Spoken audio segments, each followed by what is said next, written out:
My dear friends, unity is very important, whether it be in society, in an organization, or even in the family.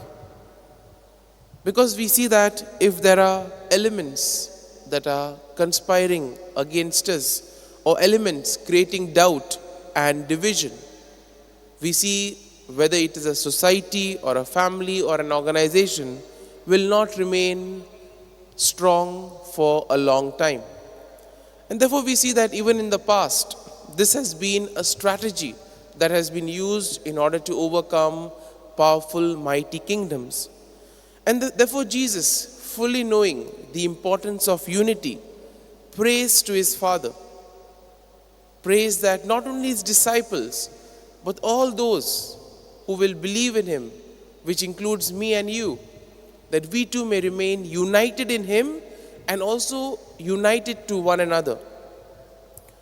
Because we see that we draw our strength from Christ, and therefore that is then radiated to each and every one of us. In today's first reading, my dear friends, we see Saint Paul faced with difficulties, faced in a situation where he is between the Sadducees and the Pharisees. And here he decides to speak the truth about the resurrection, knowing that very well he will fall in further trouble. Already there has been issues. People want him to leave, but still he decides to speak the truth. And therefore, my dear friends, we see even in today's world, many hesitate to speak the truth because there are consequences. But just as Saint Paul, we are called to be witnesses to the truth because God is there with us.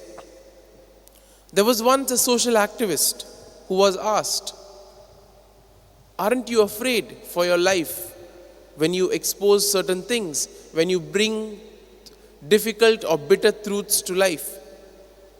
And he said, "No, because I'm convinced that what I'm doing is God's will. To bring truth, to bring justice is what God would have wanted." And yes, my dear friends, we too live in a world where there's a lot of injustice, where there's a lot of superficiality. And therefore we are called to be witnesses by our own values. Today's readings, particularly the first reading, will also speak about becoming witnesses, not only for ourselves but also for those around us. And there was a man who was once asked, "Why are you planting trees along a desolate highway?" He was told that even when the trees grow up, you will not be able to enjoy its shade. But the man replied, "Even though I may not enjoy the shade of these trees, one day there may be a tired traveler who may be in need of shade. And if he rests under this tree, that is enough for me." Yes, my dear friends, our actions need to be others-oriented. Because we see that Jesus, even during his ministry, practiced the same thing. The whole motto of Jesus during his mission was to enlarge the tent, bring as many people as possible closer to the Word of God.